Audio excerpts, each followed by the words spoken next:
అందరికీ నమస్కారం. Bhaskar Vihar YouTube channel కు స్వాగతం, సుస్వాగతం.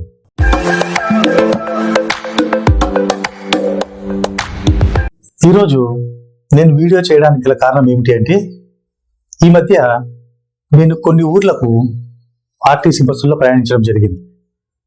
అనంతపురం, కళ్యాణదుర్గం, ఉరవకొండ, కదిరి, ధర్మవరం, రాయదుర్గం, కడప, పొద్దుటూరు, మైదుకూరు, ఇలా ఒక 2-3 నెలలుగా నేను కొద్దిగా పని మీద ఊర్లు తిరిగాను ఆర్టీసీ బస్సుల్లో.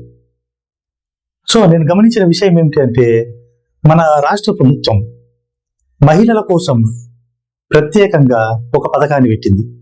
అదేమిటి అంటే, స్త్రీ శక్తి మహిళలకు ఉచితంగా ఆర్టీసీ బస్సులో ప్రయాణం. 5 రకాల ఆర్టీసీ బస్సుల్లో మహిళలకు ఉచితంగా ప్రయాణ సౌకర్యం కల్పించింది మన ఆంధ్రప్రదేశ్ ప్రభుత్వం. సరే, ఈ పథకం యొక్క ఉద్దేశం ఏమిటి అంటే, ఇప్పుడు మహిళలు రకరకాల ఉద్యోగాల కోసం కానివ్వండి, ఇతరత్ర పనుల కోసం కానివ్వండి, కూలి పనుల కోసం కానివ్వండి, వారి వస్తువులు అమ్ముకోవడానికి కానివ్వండి, వేరే ఊర్లకు ప్రయాణించడం ద్వారా వారి ప్రయాణ ఖర్చులను వారికి మిగిలేలా చేసి ఆర్థికంగా కాస్త ఊరట ఇవ్వాలి మహిళలకు అనేది రాష్ట్ర ప్రభుత్వం ఉద్దేశం. కానీ దీని పూర్వాపరాలు కూడా వారు పరిశీలించారు. అయినా సరే ఈ పథకాన్ని ప్రవేశపెట్టారు.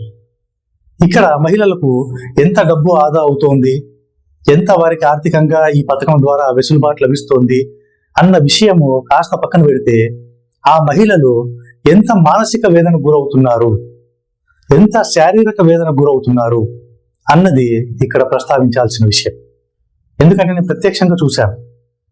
మహిళా ప్రయాణికులు, చిన్న పిల్లలు, పురుష ప్రయాణికులు, వీరందరూ కూడా ఈ స్త్రీ శక్తి పథకం వచ్చినప్పటి నుండి చాలా ఇబ్బంది పడుతున్నారు.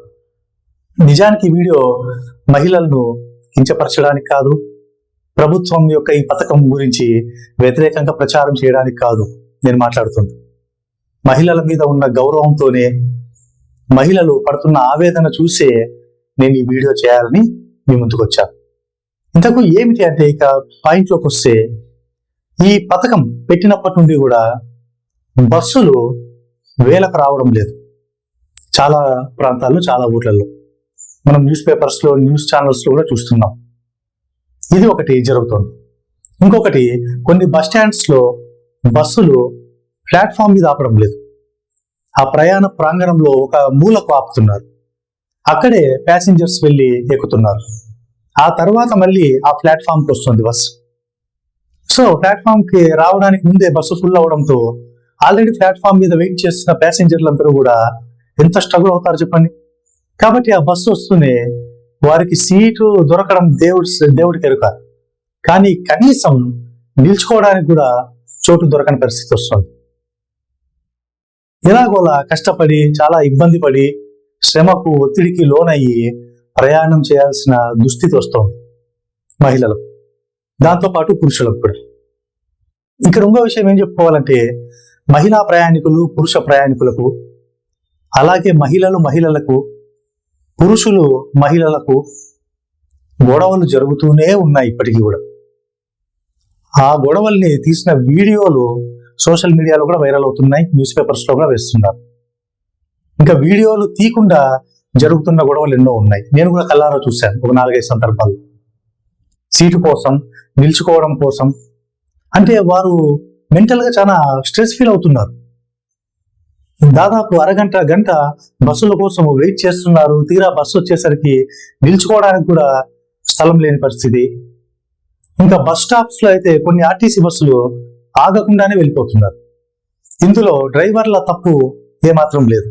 ఎందుకంటే ఆల్రెడీ 60 మంది కెపాసిటీ ఉన్న బస్సులో 120 మంది వరకు ఉంటారు ప్యాసింజర్లు. సో అక్కడ స్టాప్ లో ప్రయాణికుల్ని ఎక్కడ ఎక్కించుకోవాలి, ఎక్కించుకుంటే వారు ఎక్కడ నిల్చుకోవాలి? అందుకని చెప్పి వారు బస్సు ఆపకుండా వెళ్తున్నారు. దీని నుంచి ప్యాసింజర్లు డ్రైవర్లను, కండక్టర్లను తిట్టుకుంటున్నారు, వారితో గొడవలు దిగుతున్నారు, వారి మీద దాడులు కూడా చేస్తున్నారు. దీనివల్ల ఆర్టీసీ డ్రైవర్లు, కండక్టర్లు కూడా తీవ్ర మానసిక ఒత్తిడికి గురవుతున్నారు. ఇంకా బస్సులో జరిగే గొడవలు అయితే పురుషులకు స్త్రీల మీద ఇంకా ద్వేషం పెరిగేలా ఈ పరిస్థితులు కల్పించబడ్డాయని నాకు అనిపించింది. సీటు కోసం కొట్లాట. అలాగే అంటే మనుషుల మధ్య ఒక శాంతిపూర్వక స్నేహపూర్వక వాతావరణాన్ని ఈ పథకం దెబ్బతీస్తోందేమో అని నాకు అనిపిస్తోంది. ఎందుకంటే ఎక్కడ చూసినా కూడా ఆ బస్సులో ప్యాసింజర్లు కొట్లాడుతున్న సంఘటనలు చాలా కనిపిస్తున్నాయి మనకు. మీకు కూడా ఇవన్నీ కూడా అనుభవాలు ఎదురైంటాయి. చాలా మంది గొడవ పడుతున్నారు, చాలా మంది ఒకరినొకరు తిట్టుకుంటున్నారు, అబ్యూజివ్ లాంగ్వేజ్ వాడుతున్నారు. అంటే మనుషులందరూ కలిసి సోదరభావంతో స్నేహభావంతో ఉండాలని మనం కోరుకుంటాం కదా, కానీ ఈ పథకం ఆ యొక్క లక్ష్యాన్ని దెబ్బతీస్తోందేమో అని నాకు అనిపిస్తోంది. ఎందుకంటే ఈ పథకం పెట్టే ముందే ఆర్టీసీ అధికారులు కానివ్వండి, లేదా కొద్దిమంది మంత్రులు కానివ్వండి కర్ణాటకకు వెళ్ళారు, తెలంగాణకు వెళ్ళారు, అక్కడ పథకం ఎలా అమలు అవుతుందో అని చూసి వచ్చారు. కాబట్టి ఇక్కడ కూడా అక్కడ ఫార్ములానే అప్లై చేయడం నాకు చాలా ఆశ్చర్యం వేసింది. ఎందుకంటే వారి అనుభవాలు అక్కడ కూడా వారు చెప్పింటారు కదా, చెప్పినా కూడా అక్కడ ఎలా అమలు అవుతుందో ఈ పథకం ఇక్కడ కూడా అలాగే అమలు చేయడానికి సిద్ధపడ్డారు. మీరు చెప్పుకోవచ్చు, మహిళలకు మేము ఆర్థిక భరోసా అందిస్తున్నాము, డబ్బులు ఆదా అయ్యేటట్లు చేస్తున్నాము, అలాగే వారికి ఒక భరోసాతో పాటు ఈ బస్సులు ఈ ప్రయాణ సౌకర్యాలు కల్పించడం వల్ల వారు ఎక్కడికన్నా సరే బాగా క్షేమంగా వెళ్ళి రావచ్చు అని ఇలా ప్రభుత్వం చెప్పుకోవచ్చు. కానీ ఫీల్డ్ లో జరుగుతుంది వేరు, అందుకు విరుద్ధం. ఎందుకంటే మహిళా ప్రయాణికులే స్త్రీ శక్తి పథకం గురించి నెగిటివ్ గా చెప్పుకుంటున్నారు. పురుషులు అంటే వాళ్ళు ఆటోమేటిక్గా నెగిటివ్ గానే చెప్తారు, ఎందుకంటే వాళ్ళు పడుతున్న స్ట్రగుల్ అటువంటిది. కానీ ఇందులో స్త్రీలకు ఏ వాటా లేదు, పాపం వారిది ఏ తప్పు లేదు, ఏ పాపం లేదు. ఎందుకంటే ఏ మహిళ కూడా రాష్ట్ర ప్రభుత్వాన్ని ఇలా మాకు ఫ్రీగా ట్రావెల్ చేసే సౌకర్యం కల్పించండి అని ఎవ్వరూ అడగలేదు. ఇది ప్రభుత్వము తీసుకొచ్చిన పథకం కాబట్టి ఇందులో మహిళల్ని తప్పుపట్టను. కాబట్టి వారు ప్రయాణ బడలిక వల్ల కావచ్చు, అక్కడ వెయిట్ చేసే ఆ టైం వల్ల కావచ్చు, దాంతో వారు ఆ బ్యాలెన్స్ అనేది కోల్పోతున్నారు. ప్యాసింజర్స్ వారు ఆడవారైనా మగవారైనా. కాబట్టి బస్సు ఎక్కుతూనే తిట్టుకోవడం, వాదలాడుకోవడం, కొట్టుకోవడం, అది కూడా మనము కొన్ని సందర్భాల్లో చూసాం. ఇదంతా ఎందుకు అవసరమా అని నాకే అనిపించింది. నిజానికి ఈ పథకం ద్వారా లబ్ధి పొందే మహిళా ప్రయాణికుల కంటే చాలా బాధపడి ఇబ్బంది పడే మహిళా ప్రయాణికులే ఎక్కువగా ఉన్నారు. ఆర్టీసీ బస్సు వస్తోంది బస్ స్టాండ్ లో కంటే ఇంతకుముందు ఆనందపడేవాళ్ళు, కానీ ఇప్పుడు భయపడుతున్నారు. అయ్యో సీట్ దొరుకుతుందో లేదో, నిల్చుకోవడానికన్నా స్థలం దొరుకుతుందో లేదో, ఈ బస్సు పోతే మళ్ళీ నెక్స్ట్ బస్సు ఎప్పుడు వస్తుందో ఏమో, అరే స్టాప్ లో ఉన్నాము 4 బస్సులు పోయినాయి, ఒక్క బస్సు ఆపలేదే. ఇలా ప్రయాణికులు చాలా ఒత్తిడికి గురవుతున్నారు, చాలా సఫర్ అవుతున్నారు. కాబట్టి జరుగుతున్న మంచి కంటే కూడా జరుగుతున్న చెడు మనం చూడాలి. కాబట్టి ఈ గొడవలు ఇవన్నీ జరుగుతున్నాయి అనేది వాస్తవం. ఇంకొకటి ఏమంటే ఓవర్లోడ్, అంటే ఫుట్బోర్డు మీద కూడా స్థలం లేనంతగా ఓవర్లోడ్తో బస్సులు వెళ్తున్నాయి. దీనివల్ల బస్సుల యొక్క ఆ పనితీరు కూడా దెబ్బతింటుంది, బస్సు యొక్క జీవన ప్రమాణం కూడా ఖచ్చితంగా దెబ్బతింటుంది. ఆ బస్సులు తొందరగా రిపేర్కి వచ్చి షెడ్డుకు వెళ్ళిపోయే పరిస్థితి వస్తుంది. అంటే వాటి లైఫ్ టైం అనేది తగ్గిపోతుంది. ఇది కూడా ఒకటి గమనించాలి. దీంతో పాటు దాదాపుగా ఒక 160-170 కోట్లు అనుకుంటా దాదాపుగా ప్రతి నెల ఆర్టీసీకి రాష్ట్ర ప్రభుత్వం జమ చేయాలి. అన్ని 100 కోట్లు జమ చేస్తున్నా కూడా ఇక్కడ చూస్తే చాలా ఘోరంగా ఉంది పరిస్థితి ప్రయాణికులు. ఎందుకంటే నేను ప్రత్యక్షంగా చూశాను, ఫేస్ చేశాను. ఎప్పుడు కొట్లాటలు, గొడవలు, తర్వాత వారు నిలబడడానికి ఉండదు, తిట్టుకోవడం, అరుచుకోవడం. ఒక మంచి వాతావరణం అనేది ప్యాసింజర్స్ మధ్య ఈ పథకం ద్వారా దెబ్బతింటుందని నేను చెప్పగలను. కాబట్టి రాష్ట్ర ప్రభుత్వము ఈ పథకాన్ని తొలగిస్తే బాగుంటుందని నా అభిప్రాయం. ఒకవేళ లేదు తొలగించము, మేము ఎన్నికల్లో హామీ ఇచ్చాం కాబట్టి ఈ పథకాన్ని కొనసాగిస్తామంటే 2 విషయాలు చేస్తే ఈ యొక్క సమస్యకు పరిష్కారం తీసుకురావచ్చు. మొదటి విషయం ఏమిటి అంటే ఈ సమస్యకు పరిష్కారం ఆడవాళ్ళకు మాత్రమే ప్రత్యేక బస్సులు ఏర్పాటు చేయాలి, వారికి మాత్రమే. అంటే దాంట్లో పురుష ప్రయాణికులు ఉండకూడదు. అలా చేయడం వల్ల ఇక్కడ రద్దీ అనేది కాస్త నియంత్రణలోకి వస్తుంది. ప్యాసింజర్స్ కూడా హాయిగా, కంఫర్ట్గా, సౌకర్యవంతంగా వాళ్ళు ప్రయాణం చేయడానికి అవకాశం ఉంటుంది. కాబట్టి వాటికి పింక్ పెయింట్ అలా ఏదో ఒకటి ఒక స్పెషల్ అట్రాక్షన్ కలిగించేలా బస్సులు డిజైన్ చేసి వాటిని మహిళలకు మాత్రమే కేటాయించాలి, అందులో పురుషుల్ని ఎక్కించకుండా. దీనివల్ల సమస్యను, తర్వాత వారు పడుతున్న ఒత్తిడిని, ఆ రద్దీని నియంత్రించవచ్చు. ఒకవేళ దానికి కూడా మా దగ్గర నిధులు లేవు, ప్రత్యేక బస్సులు ఏర్పాటు చేయాలంటే అని ప్రభుత్వం ఒకవేళ అనుకుంటే ఈ ఉచిత అనేది తీసేయాలి. ఉచిత తీసి సగం ధరకు టికెట్స్ అనేవి పెట్టాలి. అంటే టికెట్ రేట్లో అంటే ఒక 150 రూపాయలు అనుకుందాం ఒక ఊరి నుంచి ఒక ఊరికి టికెట్, అందులో 25 రూపాయలు టికెట్ పెట్టాలి. 25 పెట్టిన ఆ మహిళా ప్రయాణికురాలికి 25 రూపాయలు మిగిలినట్లే కదా. ఇలాగన్నా పెట్టాలి, రాయితీలు ఇవ్వాలి. కానీ ఉచితం మటుకు ఏ రాష్ట్ర ప్రభుత్వం కూడా ఏ పథకానికి ఇవ్వకూడదు, అది అత్యవసరమైతే తప్ప. అంతేగాని ఉచితం ఉచితం ఉచితం అని రాష్ట్రము వేల కోట్లు లక్షల కోట్లు అప్పుల్లోకి దిగిపోతుందే తప్ప ప్రభుత్వం మీద ఒత్తిడి, ప్రజల మీద భారమే తప్ప దీని నుంచి ఏ లాభం లేదు. కాబట్టి వీలైతే మహిళా ప్రయాణికుల కోసం మాత్రమే ప్రత్యేక బస్సులు ఏర్పాటు చేయండి. అది కుదరదు అంటే సగం ధరకు టికెట్స్ అనేవి ప్రొవైడ్ చేయండి. అంతేగాని ఉచితం అంటే మటుకు రాను రాను ఇంకా ఈ హాలిడేస్ లో అయితే అసలు బస్ స్టాండ్ లో అడుగు పెట్టాలంటేనే భయపడే పరిస్థితి. ఒక్కసారి ఆలోచిస్తే మనము చంటి పిల్లల్ని వేసుకున్న వాళ్ళు ఎలా ట్రావెల్ చేస్తారు బస్సుల్లో ఆలోచించండి. అవునా కదా? ఒక పురుష ప్రయాణికుడే సౌకర్యవంతంగా ప్రయాణం చేయలేని పరిస్థితి ఉన్నప్పుడు ఒక మహిళ తన బిడ్డను ఎత్తుకొని అంత రద్దీని దాటుకొని ఎలా ట్రావెల్ చేస్తున్నారో ఆలోచించాలి కదా ప్రభుత్వం కూడా. అలాగే వికలాంగులు ఎలా ట్రావెల్ చేయాలి?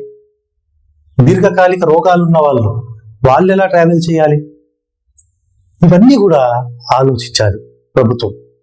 ఆలోచించాక ఈ పథకాన్ని అమలు చేయాలి తప్ప ఏదో పక్క వాళ్ళు చేస్తున్నారని మనం చేసినట్టుగా ఉండకూడదు. నేను ప్రభుత్వాన్ని దృష్టిలో పెట్టుకొని ప్రయాణికుల్ని దృష్టిలో పెట్టుకునే నేను చెప్తున్నా. ఎందుకంటే నేను కూడా ఒక ప్రయాణికుడినే కాబట్టి నేను కళ్ళారా చూశాను. చంటి పిల్లల తల్లులు, వికలాంగులు, వృద్ధులు వీరంతా కూడా ఎంత ఇబ్బంది పడుతున్నారో బస్సుల్లో ప్రయాణించడానికి నేను చూస్తున్నాను. అక్కడికి కొంతమంది మానవత్వం ఉన్న ప్రయాణికులు కాస్త సర్దుకొని ఇలాంటి వాళ్ళకి సీట్లు ఇస్తారు. కానీ ఎంతమందికని ఇవ్వగలరు? అలా నిలబడ్డానికే లేనప్పుడు అక్కడ సీటు ఎలా వస్తుంది చెప్పండి? అయినా కూడా కొద్దిమంది అట్లా మానవతా దృక్పథంతో స్పందిస్తున్నారు. కొంతమంది తెల్లవారుజామునే ప్రయాణాలు పెట్టుకుంటున్నారు.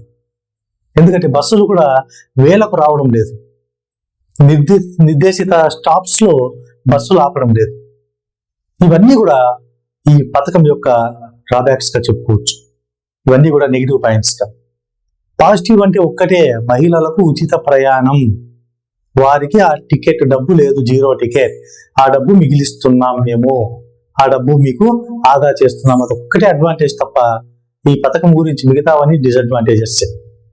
అలాగే ఇంకోటి ఏం గమనించిన అంటే అదే ఈ పథకానికి పెట్టే డబ్బుల్ని ఆర్టీసీ బస్ స్టాండ్స్ లో మౌలిక సదుపాయాల కోసం పెట్టొచ్చు కదా. ప్రతి ఆర్టీసీ బస్ స్టాండ్ లో రెస్ట్ రూమ్స్ పెట్టొచ్చు కదా, డార్మిటరీస్ పెట్టొచ్చు కదా. యూరిన్ కి వెళ్ళినా టాయిలెట్ కి వెళ్ళినా మినిమం ఛార్జ్ తీసుకుంటున్నారు, 5 రూపీస్, 10 రూపీస్, 15 రూపీస్, 20 రూపీస్ అని.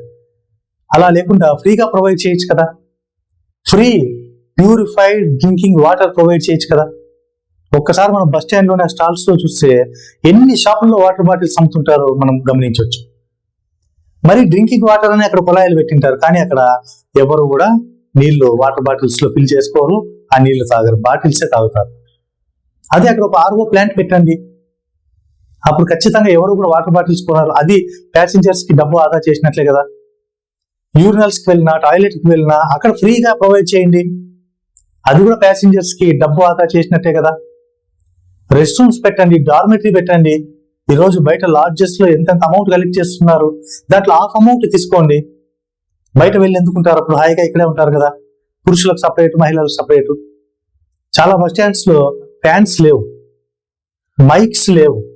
ఏ బస్సు ఎప్పుడు వస్తుందో, అలాగే వచ్చిన తర్వాత బస్సు ఏ ప్లాట్ఫామ్ మీద ఉందో చెప్పే ఆ అలర్ట్ సిస్టమ్ లేదు చాలా బస్ స్టాండ్స్ లో. వీటి కోసం ఆ డబ్బు ఖర్చు పెట్టండి, ఎంత బాగుంటుంది. ప్యాసింజర్స్ కోరుకునేది అదే కదా. బస్సులు ఇన్ టైంకి రావాలి, కండిషన్ లో ఉండాలి, సేఫ్ గా గమ్యం చేరాలి, సరైన సమయానికి మమ్మల్ని తీసుకుపోవాలి, మా ప్రయాణం సురక్షితంగా సాగాలి అని కోరుకుంటారు. మాకు అది ఫ్రీ కావాలి, ఇది ఫ్రీ కావాలి అని ప్రజలు కోరుకోరు. అలా ప్రభుత్వాలు చేస్తున్నాయి తప్ప ప్రజలు అవి ఆశించరు. కాబట్టి ఆ పథకానికి పెట్టే డబ్బుల్లో వీటికి పెట్టినారంటే ఈ యొక్క మౌలిక సదుపాయాలు బస్ స్టాండ్స్ లో కల్పించడం పైన ఖచ్చితంగా ఏ ప్రాబ్లము ఉండదు. ప్యాసింజర్స్ అందరూ కూడా సంతోషిస్తారు, ప్రభుత్వానికి కూడా వ్యతిరేకత రాదు, చెడ్డ పేరు రాదు. కాబట్టి మన రాష్ట్ర ముఖ్యమంత్రి గారిని నేను కోరుకునేది ఏమంటే, ఈ స్త్రీ శక్తి పథకాన్ని వీలైతే తొలగించేసి బస్ స్టాండ్స్ లో మౌలిక సదుపాయాలు, అలాగే బస్ స్టాప్స్ లో బస్ షెల్టర్స్ కట్టించండి. చాలా బస్ స్టాప్స్ లో బస్ షెల్టర్సే లేవు. మండు టెండలో అలాగే వెయిట్ చేస్తుంటారు బస్సుల కోసం. అవి కూడా ఇలా వచ్చి అలా వెళ్ళిపోతుంటాయి. చాలా వరకు ఆగడం లేదు. దాంతోపాటు అక్కడ వాటర్ కానివ్వండి, ఫ్యాన్ సిస్టమ్ కానివ్వండి, ఇలాంటివన్నీ పెట్టండి, అక్కడ ప్రొవైడ్ చేయండి. Dormitory, rest rooms, wash rooms ఇవన్నీ ఫ్రీగా ప్రొవైడ్ చేయండి. వీలైతే వాటి కోసం ఖర్చు పెట్టండి డబ్బు.